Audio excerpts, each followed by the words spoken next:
बिस्मिल्लाहिर्रहमानिर्रहीम। Dear students, अस्सलाम वालेकुम। मैं आज से आप लोगों को चैप्टर 6 स्टार्ट कर रहा हूं और मैं आपको एक्सरसाइज 6.1 से 6.4 तक आपसे डिस्कस करूंगा ड्यूरिंग दीज डेज़। तो आगाज़ करता हूं एक्सरसाइज 6.1 से। आप जैसे कि जानते हैं कि हमारा यूनिट नंबर 6 कोनिक सेक्शंस का है और इसका जो पहला टॉपिक है वो सर्किल है। हमारा ये टॉपिक सर्किल बेस करता है फर्स्ट थ्री एक्सरसाइज पर, एक्सरसाइज 6.1, 2 एंड 3 में। तो शुरू करते हैं एक्सरसाइज आज 6.1। स्टूडेंट्स, बेसिकली ये एक्सरसाइज आपकी जिस टॉपिक से ताल्लुक़ रखती है वो है इक्वेशन ऑफ सर्किल। तो हम शुरू करते हैं सबसे पहले एक बेसिक कॉन्सेप्ट से कि जैसे कि आप जानते हैं कि हम सर्किल की डेफिनेशन डिफ़ाइन जो सर्किल को करते हैं हम वर्ड्स में, थोड़ा सा हम थोरली उसको भी डिस्कस कर लेते हैं कि a set of points whose distance from a fix point are constant. तो सेट ऑफ पॉइंट्स पर मुश्तमिल होता है और जिस हर पॉइंट का डिस्टेंस एक फिक्स पॉइंट के साथ कांस्टेंट होता है। तो ये बुनियादी डेफिनेशंस सवाल को सॉल्व करने में मदद देती है, तो इसलिए इसका ज़िक्र करना ज़रूरी था। अब जब हम इक्वेशंस ऑफ सर्किल की बात करते हैं तो हमारे पास 2 फॉर्म्स हैं। पहली फॉर्म है स्टैंडर्ड फॉर्म। स्टैंडर्ड फॉर्म में हमने सबसे पहले एक सर्किल कंसिडर किया है और उसके सेंटर के कोऑर्डिनेट h और k से रिप्रेजेंट किए हैं और सेंटर को यहाँ मैंने C से रिप्रेजेंट किया है और एक पॉइंट ऑन दिस सर्किल मैंने लिया है जो P कहा है उसे, और उसके कोऑर्डिनेट x और y हैं। अगर हम इन दोनों पॉइंट्स के दरमियान डिस्टेंस मालूम करें तो ये डिस्टेंस दरअसल रेडियस या रेडियल सेगमेंट की लेंथ कहलाएगा, यानी रेडियस कहलाएगा। तो हमने दरअसल C और P का पर डिस्टेंस फार्मूला अप्लाई किया तो उससे हमें रिज़ल्ट लेफ़्ट हैंड साइड वाला मिला है और राइट हैंड साइड जो है वो चूँकि C और P का जो डिस्टेंस होता है वो रेडियस के इक्वल है, तो राइट हैंड साइड जो है वो हमारी रेडियस यानी हमने उसे R लिखा। तो स्टूडेंट्स यहाँ पे देखिए कि ये x minus H whole square plus Y minus के whole square equal to are square ये डिस्टेंस फार्मूले की मदद से मिला है। तो ये कहलाती है equation standard form of equation of circle. अब याद रखिएगा कि इस स्टैंडर्ड फॉर्म में जो h और k है वो सेंटर ऑफ द सर्किल के कोऑर्डिनेट हैं और यहाँ पे जो r है वो रेडियस ऑफ द सर्किल है। तो जब भी हमें अपनी प्रॉब्लम्स में आने वाली एक्सरसाइज के किसी भी सवाल के अंदर जब हमें equation of the circle find करने को कहा जाएगा तो हमें ये 3 चीज़ें अपने माइंड में रखनी होंगी। अगर ये 3 चीज़ें हमें गिवन हैं या हम किसी तरह मालूम कर सकते हों इक्वेशन मालूम करने से पहले, तो ये 3 चीज़ें बेसिक हैं। इसके बगैर हम स्टैंडर्ड फॉर्म ये वाली पहली वाली हम इस्तेमाल नहीं कर सकते। तो वो 3 चीज़ें कौन कौन सी हैं? एक ये h है, दूसरा k है और तीसरा r है। तो हम कह सकते हैं कि h, k और r अगर ये 3 चीज़ें हमें गिवन हों तो हम इक्वेशन ऑफ सर्किल इस स्टैंडर्ड फॉर्म की मदद से मालूम कर सकते हैं। अब आ जाते हैं कि अगर आपने जिस तरह ये बात जान रहे हैं कि h और k जो हैं वो सेंटर के कोऑर्डिनेट हैं, अगर आपका सेंटर ओरिजिन पर हो, आपके सर्किल का सेंटर अगर ओरिजिन है तो h और k की वैल्यू 0 और 0 होगी। तो यहाँ h और k की वैल्यू अगर हम 0 और 0 रखें तो हमें equation of circle standard form में वो मिल जाएगी जो इसका सेंटर ओरिजिन है। तो हम यहाँ लिख सकते, यहाँ जिस तरह मैंने लिखा है कि when centre is at origin that is h और k ऑर्डर पेयर जो है वो 0 0 के इक्वल है। तो यही इक्वेशन कन्वर्ट हो जाएगी x square plus Y square equal to are square. तो आप लोगों ने स्टूडेंट्स ये स्ट्रक्चर्स इक्वेशन के याद रखने हैं, क्योंकि ये जो स्ट्रक्चर्स हैं वो आपको अगर किसी कोई सवाल मिले तो आपने या इस स्ट्रक्चर को देख के अंदाज़ा कर लेंगे कि जो इक्वेशन हमें गिवन है वो standard form of equation of circle है। तो इसी तरह से अगर X square plus Y square equal to are square, यानी कोई नंबर है जिसके ऊपर स्क्वायर लगा हुआ है यानी उसका स्क्वायर है, तो ऐसी इक्वेशन जो है वो ऐसे सर्कल की इक्वेशन होगी जिसका सेंटर ओरिजिन पे होगा। तो ये बात हमने थोड़ी सी रिपीट भी कर ली। अब आ जाते हैं general form of equation of circle. तो जनरल फॉर्म क्या होती है? X square plus Y square plus 2gx plus 2fy plus c is equal to 0। तो इसमें भी बेसिकली हमारे पास 3 एलिमेंट्स हैं जिनके हमें वैल्यू अगर मालूम हो तो हम जनरल फॉर्म को इस्तेमाल करते हुए इक्वेशन ऑफ सर्किल मालूम कर सकते हैं। और वो 3 चीज़ें यहाँ आपको नज़र आ रही हैं इस इक्वेशन जनरल फॉर्म के अंदर। एक g है, दूसरा f है और तीसरा c है। तो हम ये कह सकते हैं कि अगर हमें गिवन प्रॉब्लम्स में g f c की वैल्यू अगर गिवन है तो हम इजीली इस जनरल फॉर्म की मदद से इक्वेशन ऑफ सर्किल फाइंड कर सकते हैं। अब सवाल पैदा होता है कि जनरल फॉर्म कैसे हमें मिली है। तो आप यहाँ देखिएगा, जब अगर हम इसे a minus B whole square के फार्मूले से इसे ओपन करेंगे और y माइनस के को हम a minus B whole square के फार्मूले से ओपन करेंगे तो ये वाली स्ट्रक्चर हमारे सामने आ जाएगा। एक्स स्क्वायर माइनस का 2xh प्लस का एच स्क्वायर प्लस का वाई स्क्वायर माइनस का एंड सो ऑन। तो ये स्टेटमेंट आ जाएगी जिसमें हम अगर माइनस एच को जी के इक्वल लेट कर लें, यानी हमने क्या किया है, माइनस एच को जी के इक्वल लेट किया है और माइनस एफ को माइनस के को हमने एफ के इक्वल लेट किया। तो यहाँ जहाँ माइनस का 2xh लिखा था वो बन गया प्लस का 2gx, और जहाँ लिखा था माइनस का 2yk वो बन गया 2fy, और जितनी भी कांस्टेंट टर्म थी वो सारी की सारी हमने c के इक्वल लेट कर ली। तो जब हमने इन दोनों पर फार्मूला अलजबरा का इस्तेमाल करके इन्हें सिंप्लीफाई किया तो जितनी भी कांस्टेंट टर्म थी यानी h square k square r square, ये सारी की सारी हमने c के इक्वल लेट कर ली थी। तो इस तरह हम ये कह सकते हैं कि चूँकि h को हमने माइनस एच को g लिया है, अगर स्क्वायरिंग बोथ साइड करें तो हम कह सकते हैं कि h स्क्वायर g स्क्वायर के इक्वल है। तो हमने h स्क्वायर की जगह पे हम g स्क्वायर कह सकते हैं। इसी तरह से k स्क्वायर की जगह हम f स्क्वायर कह सकते हैं। तो इस तरह से हम ये कहेंगे कि जितनी भी कांस्टेंट टर्म थी इनकी सिंप्लीफिकेशन करने के बाद वो सारी की सारी कांस्टेंट टर्म को हमने h और k को g और f से रिप्लेस करके ओवरऑल कांस्टेंट टर्म को c के इक्वल लेट कर लिया था। तो जिसकी वजह से हमें जो सिंप्लीफाइड फॉर्म थी इस इक्वेशन की वो ये मिल गई।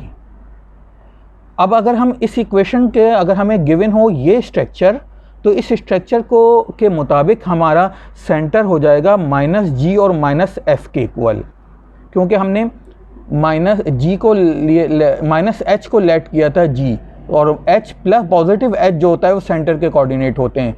तो इस तरह हम कह सकते हैं कि पॉजिटिव h जो है माइनस जी के इक्वल है, तो ये माइनस जी के इक्वल है, और पॉजिटिव k जो है वो माइनस f के इक्वल है। तो हम ये कह सकते हैं कि सेंटर, अगर ये स्ट्रक्चर गिवन हो तो सेंटर ऑफ द सर्किल के कोऑर्डिनेट माइनस जी और माइनस f होते हैं, और रेडियस जो है वो हमारा यहाँ पे अगर हम देखें c हमने इसके इक्वल लेट किया था, तो यहाँ पर हमने r को सेपरेट किया है। तो r को हमने शिफ्ट किया लेफ़्ट साइड पे और c को शिफ्ट किया राइट साइड पे। तो इस तरह से हमने फिर taking square root both side हमने लिया। तो r चूँकि रेडियस होता है तो ऑलवेज पॉजिटिव होता है, तो हमने यहाँ पर पॉजिटिव स्क्वायर रूट यहाँ पर लिया, तो वो हमारे पास रेडियस का फार्मूला बन गया कि square root of G square plus F square minus C. तो इसमें रेडिकेंड जो हैं वो हम फाइंड आउट करके और स्क्वायर रूट मालूम कर लें तो हमें रेडियस ऑफ दी सर्किल मिल जाएगा, अगर हमें हमारी गिवन इक्वेशन जनरल फॉर्म के अंदर मौजूद हो। तो स्टूडेंट्स यहाँ पे भी ये बात हमेशा जहन में रखनी है कि इस इक्वेशन की रिक्वायरमेंट GFC है, इस इक्वेशन की रिक्वायरमेंट है HKR। तो 3 एलिमेंट्स इसमें भी चाहिए, 3 एलिमेंट्स इसमें भी हमें पता होने चाहिए। तो ये 3 एलिमेंट पता होंगे तो फिर हम इक्वेशन ऑफ सर्किल पता कर सकते हैं। अब इसकी एग्जांपल्स में देखिए कि ये स्ट्रक्चर अगर हमें नज़र आएँ तो किस तरह के होंगे। यहाँ लिखा है x plus 2 whole square plus y minus 3 whole square is equal to 9। तो अगर हम इस पहली एग्जांपल को कंपेयर करें अपनी फर्स्ट इक्वेशन से तो हमें ये पता चल जाएगा कि h और k की वैल्यू यहाँ पर -2 और 3 है और r की वैल्यू हमारे पास 3 है by comparing the standard form. Second हमारे पास है X square plus Y square equal to 4। तो ये एग्जांपल दरअसल लिखी इसलिए गई हैं कि ताकि आप देखकर फ़ौरन स्ट्रक्चर को पहचान लें और आप इनको रिकॉग्नाइज कर लें कि ये कौन सी फॉर्म है, स्टैंडर्ड फॉर्म है या जनरल फॉर्म है। तो ये देखें, ये हमारे पास स्टैंडर्ड फॉर्म है जिसके अंदर जिसका ओरिजिन जो है, जिसका सेंटर जो है वो ओरिजिन पर है। ये हमारे पास थर्ड एग्जाम्पल नज़र आ रही है कि ये जनरल फॉर्म है, और इस जनरल फॉर्म के अंदर अगर हम इस थर्ड इक्वेशन को हम जनरल फॉर्म से कंपेयर करें, कंपेयर करने के बाद हम x के कोफिशिएंट को 2g कहेंगे। तो यहाँ पे x का कोफिशिएंट 4 है, तो 4 जो है वो 2g के इक्वल है। तो हम कह सकते हैं कि 2g इज इक्वल टू 4। तो g की वैल्यू हमारे पास आ गई 2। तो हमने यहाँ पे जिस तरह यहाँ मैंने लिखा कि g की वैल्यू यहाँ पर 2 है। इसी तरह से जब कंपेयर हम करते हैं तो हमें पता चलेगा कि 2f(y) जो है वो इक्वल है 12y के।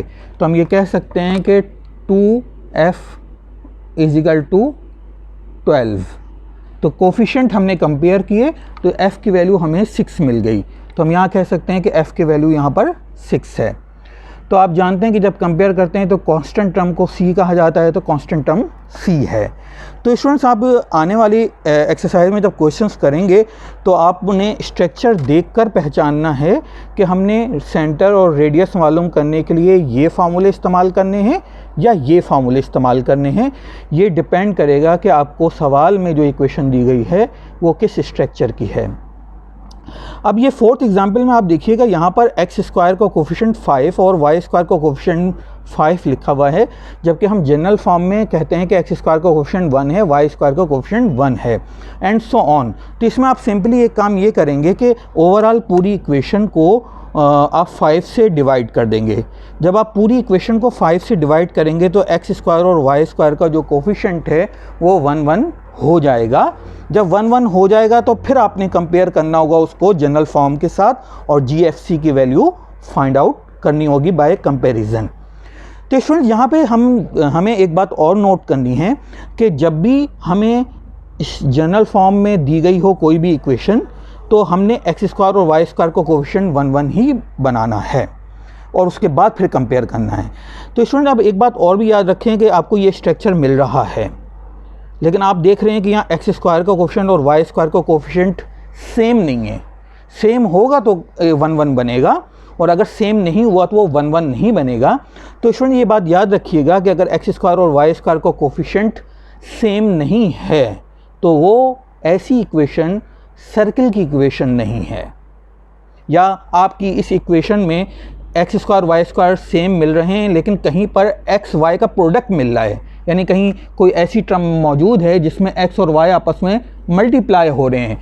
तो ऐसी सूरत में भी हमारी इक्वेशन सर्किल की इक्वेशन नहीं होगी। फिर अपकमिंग जब आप टॉपिक्स पढ़ेंगे जिसमें आप हाइपरबोला, इलिप्स वगैरह पढ़ेंगे तो उसमें आप देखेंगे कि जब हम उसकी इक्वेशन को सिंपल फॉर्म में लिखेंगे तो वो उसका स्ट्रक्चर क्या होगा। तो सो ऑन, वो बात की बात है, उस वक्त देखी जाएगी। तो आपने स्टूडेंट नोट कर लिया, यहाँ पर आप इसे पॉज करके आप चाहें तो इसे नोट भी कर लें।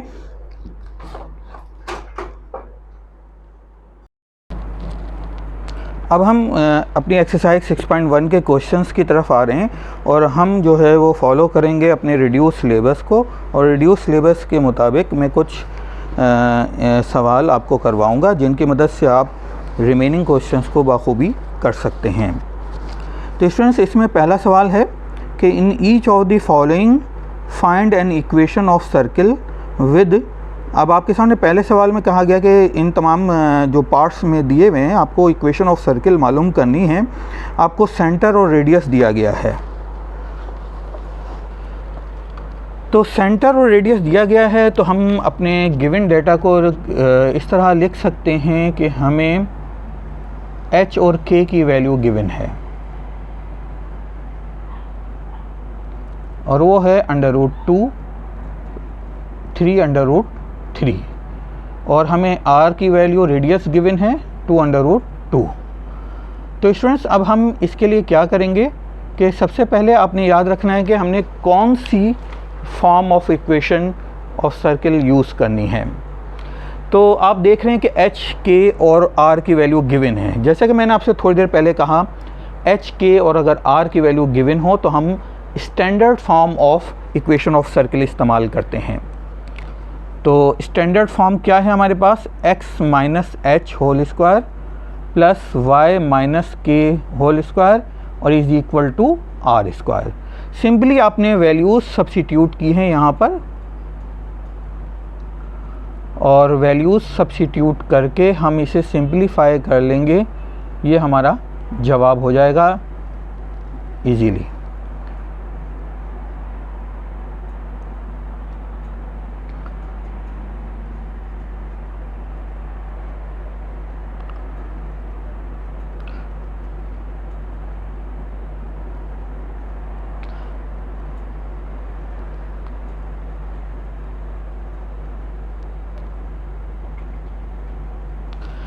और इसे सिंप्लीफाई कर लेते हैं हम, एक्स स्क्वायर प्लस का वाई स्क्वायर और माइनस का 2√2x और प्लस का 6√3y और 27 और 2, तो ये हमारे पास टोटल ओवरऑल बन गया 21 इक्वल टू 0।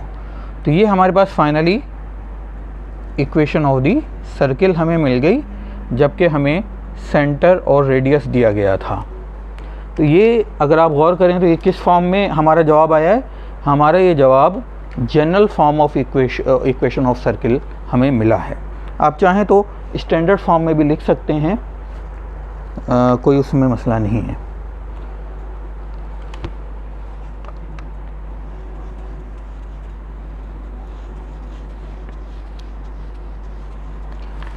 अब क्वेश्चन नंबर 2 की तरफ आते हैं।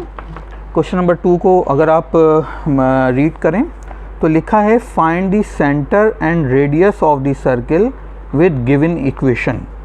गिवन इक्वेशन को देखते हुए हमने रेडियस और सेंटर ऑफ द सर्किल मालूम करना है। तो हम यहाँ लिख लेते हैं सेंटर और रेडियस, जबकि हमें इक्वेशन में इसका बी पार्ट कंसीडर कर रहा हूँ, 5x स्क्वायर प्लस का 5y स्क्वायर प्लस का 14x प्लस का 12y माइनस का 10 इज़ इक्वल टू 0। अगर हम इस पर गौर करें तो सेंटर और रेडियस हमें चूँकि मालूम करने को कहा गया है, लेकिन अभी हम इसे जनरल फॉर्म में कन्वर्ट करेंगे तो हम डिवाइड बाय 5, यानी जो एक्स स्क्वायर और वाई स्क्वायर का कोफिशिएंट है उससे हमने डिवाइड किया इसको। तो हमारे पास जवाब आ गया एक्स स्क्वायर प्लस का वाई स्क्वायर प्लस का 14/5 और प्लस का 12/5 और माइनस का 2 इज़ इक्वल टू 0। इसे हमने इक्वेशन नंबर 1 का नाम दे दिया। अब हम जनरल इक्वेशन लिखेंगे, general form of equation of circle. वैसे ये लाइन लिखने की ज़रूरत नहीं है, लेकिन आप चाहें तो लिख लिया करें, एक्स स्क्वायर प्लस का वाई स्क्वायर प्लस का 2gx प्लस का 2fy प्लस का c इज़ इक्वल टू 0। ये हमारी इक्वेशन नंबर 2 बन गई। अब सेंटर और रेडियस मालूम करने के लिए हम इन दोनों इक्वेशंस को आपस में कंपेयर करेंगे। तो हमने यहाँ लिख रहे हैं compare the coefficients of x, y, ये तो एंड c यानी constant term in equation 1 and 2। हम 1 एंड 2 में कंपैरिजन कर रहे हैं। तो यहाँ x का कोफिशिएंट 2g है और यहाँ पर x का कोफिशिएंट 14/15 है, 5 है। यहाँ y का कोफिशिएंट 2f है और यहाँ y का कोफिशिएंट 12/5 है। यहाँ कांस्टेंट टर्म c है और यहाँ पर -2 है। तो इस तरह से g की वैल्यू हमें मिल जाती है 14/10 और f की वैल्यू हमें मिल जाती है 12/10 और c की वैल्यू एज इट इज़ -2 है। और अगर इसे सिंप्लीफाई कर लें तो g की वैल्यू हमारे पास 7/5 और f की वैल्यू हमारे पास 6/5 और c एज इट इज़ है। अब मैंने जैसे कि आपसे कहा था कि अब हमें GFC की वैल्यू मिल गई है, तो सेंटर की वैल्यू मालूम करने के लिए हमारे पास स्टैंडर्ड फॉर्म ऑफ इक्वेशन के साथ मैंने लिखवाया था कि सेंटर जो होता है वो -g और -f के इक्वल होता है। तो इस तरह से g की वैल्यू हमने यहाँ पे इस्तेमाल की -7/5 और f की वैल्यू हमने इस्तेमाल की -6/5। ये हो गया सेंटर। रेडियस के लिए हमारे पास फार्मूला है g² प्लस का f² और माइनस का c। तो हमने यहाँ पे लिखा कि r is equal to g की वैल्यू है 7/5, f की वैल्यू है 6/5 और c की वैल्यू हमारे पास -2 थी, तो ये हमारे पास +2 में कन्वर्ट हो गई। तो इसे अगर हम सिंप्लीफाई करें तो सिंप्लीफाई करने के बाद हमें जो जवाब मिलना चाहिए तो ये है हमारे पास 49/25, 36/25 और +2।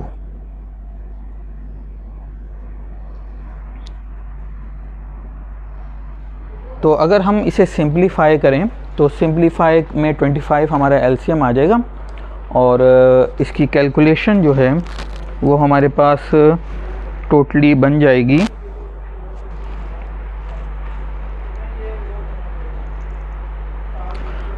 √27/5। तो हमने कहा √27/5।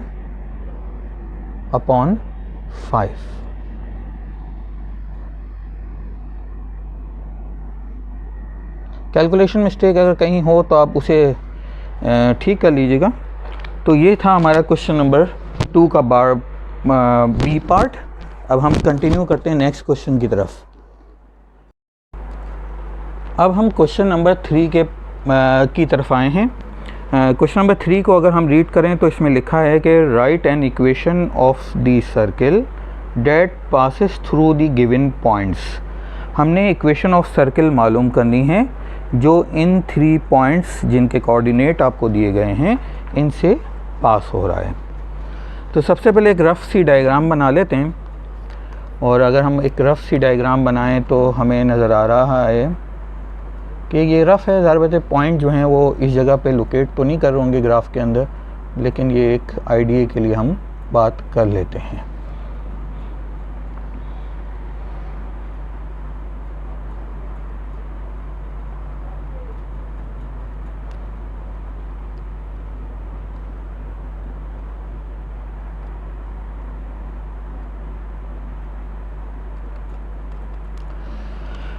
तो अगर आप देखिए तो हमें ये एक सर्कल दिया गया है, कहा गया कि ऐसे सर्कल की आप इक्वेशन मालूम करें जो 3 पॉइंट्स A, B, C से पास हो रहा है और इन 3 पॉइंट्स की हमें कोऑर्डिनेट दिए गए हैं।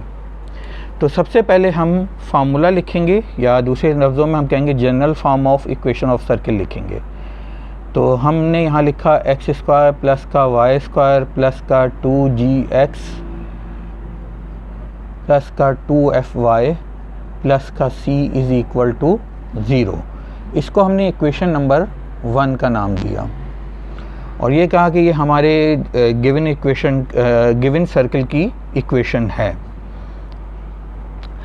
अब अगर ये गिवन सर्कल की इक्वेशन है तो इसका मतलब ये है कि ये तीनों जो पॉइंट हैं, अगर वो सर्कल हमारे गिवन सर्कल के पॉइंट्स हैं तो हम इन पॉइंट्स को एक्स वाई की जगह पर सब्स्टिट्यूट या पुट कर सकते हैं।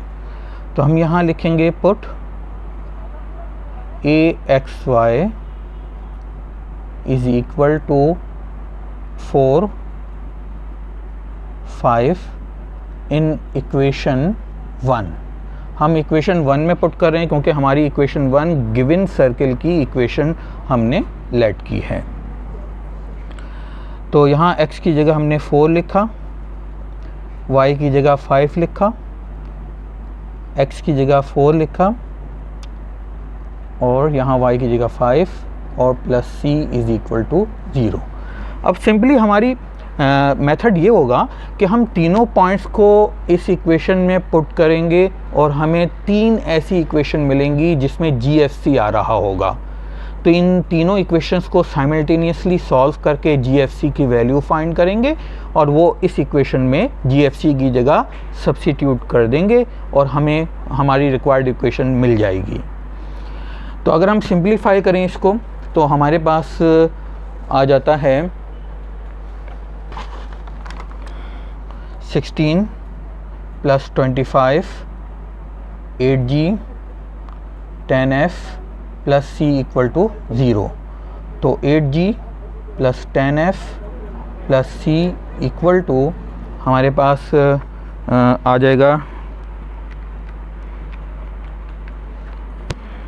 41 माइनस का, ये हमारे पास इक्वेशन नंबर 1 कहलाई, ये हमारे पास कहलाई 2। अब हम पुट करेंगे सेकंड पॉइंट और वो है हमारे पास -4 और -3। तो हमने एक्स वाई की जगह पर पुट करना है -4 -3। तो -4 -3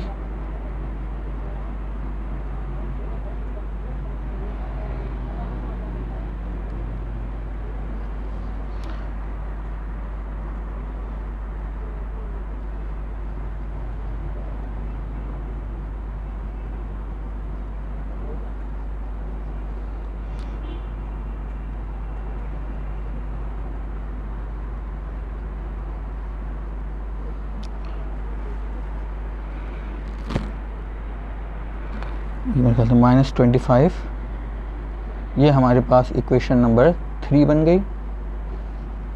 अब हम थर्ड पॉइंट पुट करेंगे तो हमने लिखा पुट सी एक्स वाई, यानी एक्स वाई की जगह पे हम पुट कर रहे हैं, क्या पुट कर रहे हैं 8 और -3 इन इक्वेशन 1।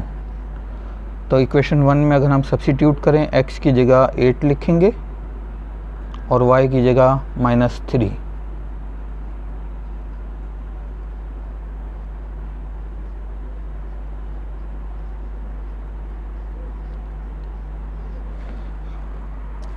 ये हो गया हमारे पास 64 9 16g माइनस का 6f प्लस का c इक्वल टू 0।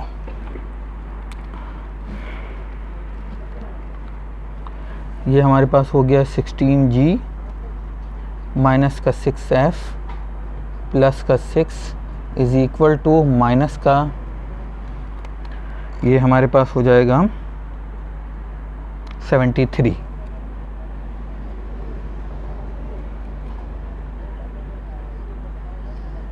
तो स्टूडेंट जैसे कि मैंने आपसे पहले शुरू में कहा था कि इन तीनों पॉइंट्स को सब्स्टिट्यूट जनरल फॉर्म में किया तो हमें 3 इक्वेशंस मिली। एक ये इक्वेशन नंबर 2, इक्वेशन नंबर 3 और इक्वेशन नंबर 4। इन तीनों के अंदर GFC आ रहे हैं। तो इसका मतलब ये है कि GFC हमें मालूम करने हैं, GFC अननोन है। तो ये तादाद में अननोन वेरिएबल 3 हैं और हमारे पास जो इक्वेशंस हैं उनकी तादाद भी 3 है। तो नंबर ऑफ़ वेरिएबल इक्वल हो गए हैं नंबर ऑफ़ इक्वेशंस, तो फिर हम इन्हें साइमल्टेनियसली सॉल्व कर सकते हैं। तो स्टूडेंट्स इस सवाल में मैं ये साइमल्टेनियसली सॉल्व करके आपको मुकम्मल दिखाऊंगा करके दिखाऊंगा, आपसे डिस्कस करूंगा। लेकिन जो आने वाले सवाल हैं उसमें मैं साइमल्टेनियसली सॉल्व करना आपको मतलब नहीं सिखाऊंगा, इसलिए आपने इसमें अच्छी तरह समझ लेना है। आने वाले सवालों में अगर साइमल्टेनियसली सॉल्व करने का जहाँ पे भी स्टेप आएगा तो वहाँ मैं उसका रिज़ल्ट लिख दूंगा और स्टेप्स जो हैं वो आपने फॉलो खुद करने होंगे। स्टूडेंट्स, मैंने इक्वेशन 2, 3 और 4 जिन्हें मैंने साइमल्टेनियसली सॉल्व करना है उनको मैंने अलहदा से दोबारा लिख लिया है ताकि मुझे थोड़ा सा डील करने में आसानी हो जाएगी। तो स्टूडेंट्स, अब हमने काम ये करना है कि मैं इनको साइमल्टेनियसली सॉल्व कर रहा हूँ बाय यूजिंग एलिमिनेशन या सब्स्टिट्यूशन मेथड के ज़रिए कर रहा हूँ। आप ये जानते हैं कि ये एक नॉन होमोजीनियस इक्वेशंस हैं, यानी इनमें कांस्टेंट टर्म मौजूद हैं। तो इनको साइमल्टेनियसली सॉल्व करने के आपने फर्स्ट ईयर के 3rd यूनिट में भी मेथड सीखे हैं, जिसमें आपने क्रैमर्स रूल सीखा है। आप इसे क्रैमर्स रूल के ज़रिए सॉल्व करके जीएफसी की वैल्यू भी फाइंड कर सकते हैं।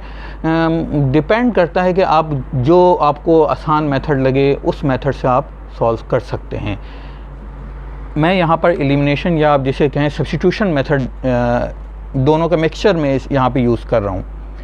तो इसका तरीक़ेकार मैं ये रखूँगा कि किसी एक इक्वेशन को मैं यूज़ करूँगा बाकी 2 इक्वेशन से एक सेम वेरिएबल एलिमिनेट करने के लिए। जैसे कि फ़र्ज़ करें कि अगर मैं इक्वेशन 2 को इस्तेमाल यहाँ कर रहा हूँ, मैंने इसलिए इसको टिक कर दिया है। यहाँ लिखा है 8g, तो मैं अगर इस इक्वेशन को इक्वेशन 3 में ऐड कर दूँगा तो g एलिमिनेट हो जाएगा। और अगर मैं इस इक्वेशन को -2 से मल्टीप्लाई करके यहाँ पे ऐड करूँगा तो इस इक्वेशन से भी g एलिमिनेट हो जाएगा। तो मुझे रिज़ल्ट में 2 इक्वेशन ऐसी मिल जाएंगी जिसमें सिर्फ 2 वेरिएबल्स इन्वॉल्व होंगे, तो उनको आपस में सॉल्व करना ज़्यादा आसान हो जाएगा। तो मैं इसी मेथड को अडॉप्ट कर रहा हूँ। तो मैं यहाँ लिख रहा हूँ कि ऐड 2 and 3, तो चेंज आएगा 3 के अंदर चेंज आ जाएगा। तो मैंने यहाँ लिखा, इन दोनों को ऐड किया तो मेरे पास इक्वेशन, इन दोनों को ऐड करने के बाद जो इक्वेशन मिलेगी वो 5 कहलाएगी। तो देखें, ये चेंज में के लिए मैं डैश इस्तेमाल कर रहा हूँ, तो ये बन गया एलिमिनेट हो गया और ये मिल गया मुझे ऐड करने से 4f, और इनको ऐड करने से मिल गया मुझे 2c, और इनको ऐड करने से मुझे मिल गया माइनस का 66। तो ये इक्वेशन नंबर मेरे पास, अच्छा वैसे इसमें कॉमन भी आ रहा है 2, तो मैं 2 कॉमन भी ले लेता हूँ। तो ये बन गया हमारे पास 2f प्लस का c, और यहाँ पर इक्वल टू -66, तो ये और ये कैंसिल हो जाएंगे।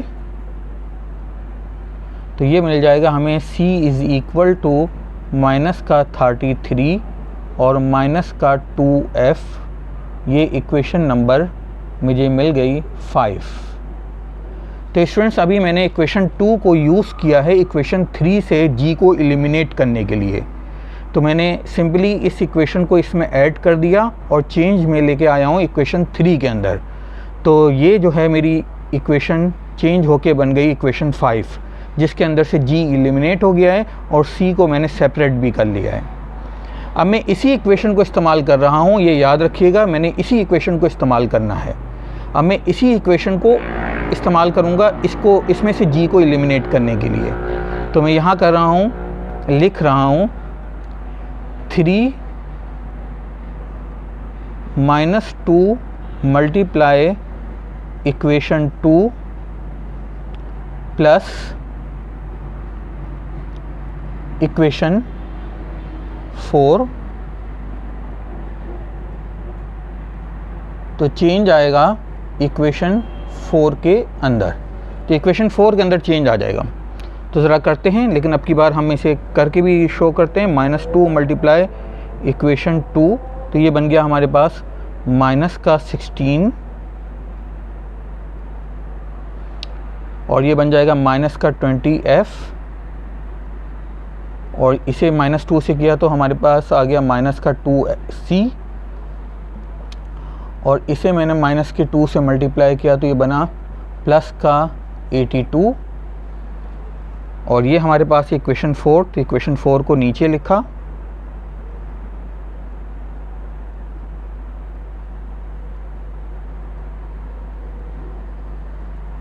चूँकि हम ऐड कर रहे हैं, इन दोनों रिज़ल्ट को ऐड करना है, तो अब मैं ऐड करूँगा तो ये कैंसिल हो जाएगा और ये हमारे पास आ जाएगा माइनस का 26f, और ये मेरे पास आ जाएगा माइनस का c इक्वल टू, और ये मेरे पास आ जाएगा प्लस का 9।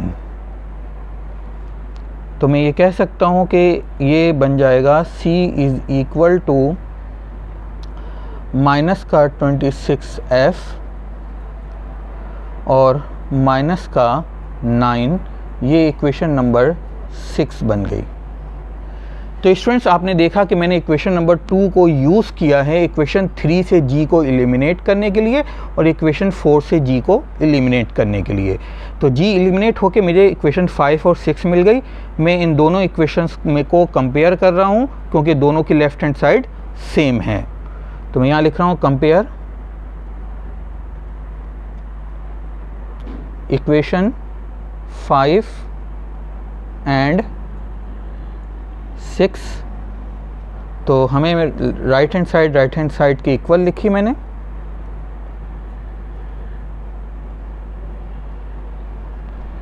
और इस तरह से मुझे इसकी सिंपलीफिकेशन में मिल जाएगा माइनस का 2f प्लस का 26, मैंने शिफ्टिंग की है इस माइनस के 26 की, और यहाँ पे मिला माइनस का 9 प्लस का 33। तो इस तरह से मुझे f की वैल्यू मिल जाती है 9 माइनस 9 और 33 अगर हम करें 24। ये स्टेप आगे यहाँ कर रहे हैं, तो ये हमारे पास इक्वल टू के बाद मिल गया 24 और इक्वल टू से पहले हमें मिल गया 24f। तो इस तरह से f की वैल्यू हमें मिल गई 1। तो इस तरह से GFC जो 3 अननोन वेरिएबल थे उसमें हमें f की वैल्यू 1 मिल गई है। अब हम बाकी वैल्यू मालूम करने की तरफ जाएंगे। तो इस f की वैल्यू को मैं इक्वेशन 5 या 6 में किसी में भी पुट कर दूंगा तो मुझे c की वैल्यू मिल जाएगी। मैं यहाँ इक्वेशन 5 में पुट कर रहा हूँ।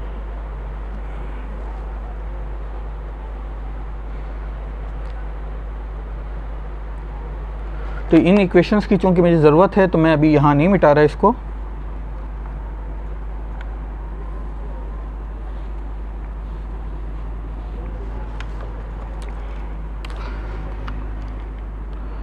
तो put f is equal to 1 in equation 5। तो इक्वेशन 5 में मैं 1 पुट कर रहा हूँ। तो इक्वेशन 5 मेरे पास आ जाएगी c is equal to minus 33 minus का 2 और f की जगह पे 1 पुट किया तो c की वैल्यू आ गई माइनस 33 माइनस 2, और इस तरह से c की वैल्यू मुझे मिल गई माइनस का 35। अब इस तरह से मुझे GFC में c भी मिल गया और f भी मिल गया। तो अब इक्वेशन 5 और 6 का काम ख़त्म हो गया। अब मैं इस f और c की वैल्यू को इन तीनों में से किसी भी इक्वेशन में पुट कर लूँगा तो मुझे g की वैल्यू मिल जाएगी। तो मैं इक्वेशन नंबर 2 में पुट कर रहा हूँ।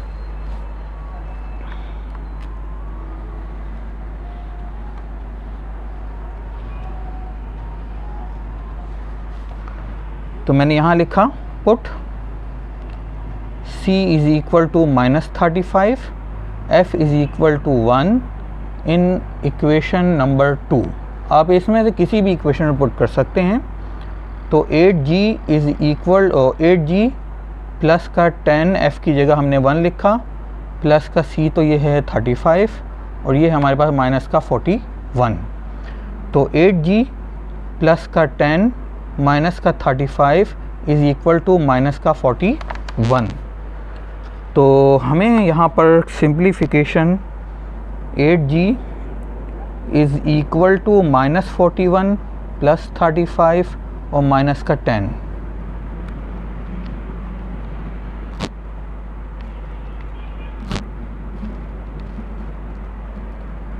तो ये हमें मिल गया माइनस का 16 डिवाइडेड बाय 8, तो g की वैल्यू हमें मिल गई माइनस का 2। अब हमें GFC तीनों की वैल्यू मिल गई है, तो अब इन तीनों इक्वेशंस का काम ख़त्म हो गया। तो यहाँ मैं इन तीनों इक्वेशंस को मिटा रहा हूँ और GFC की वैल्यू को मैं इक्वेशन नंबर 1 यानी जनरल इक्वेशन में पुट कर दूँगा।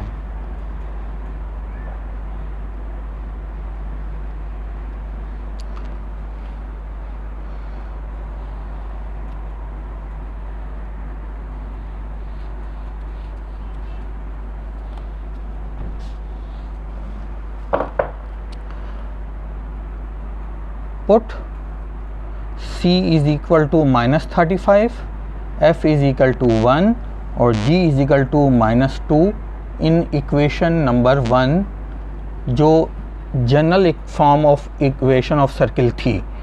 तो वहाँ पर x² प्लस का y² प्लस का 2gx प्लस का 2fy प्लस का c इज़ इक्वल टू 0। तो ये हमारे पास हो गया x² प्लस का y² माइनस का 4x प्लस का 2y और माइनस का 35 इक्वल टू 0। ये हमारी required equation of the circle हमें मिल गई है। अगर ऐसे सर्किल की इक्वेशन जिसके 3 पॉइंट्स हमें गिवन थे और ये तरीक़ेकार है जिसके मुताबिक आपने सॉल्व करना है। तो स्टूडेंट्स अब हम नेक्स्ट डे इसी एक्सरसाइज को कंटिन्यू करेंगे। टॉपिक भी हमारा यही कंटिन्यू रहेगा। शुक्रिया।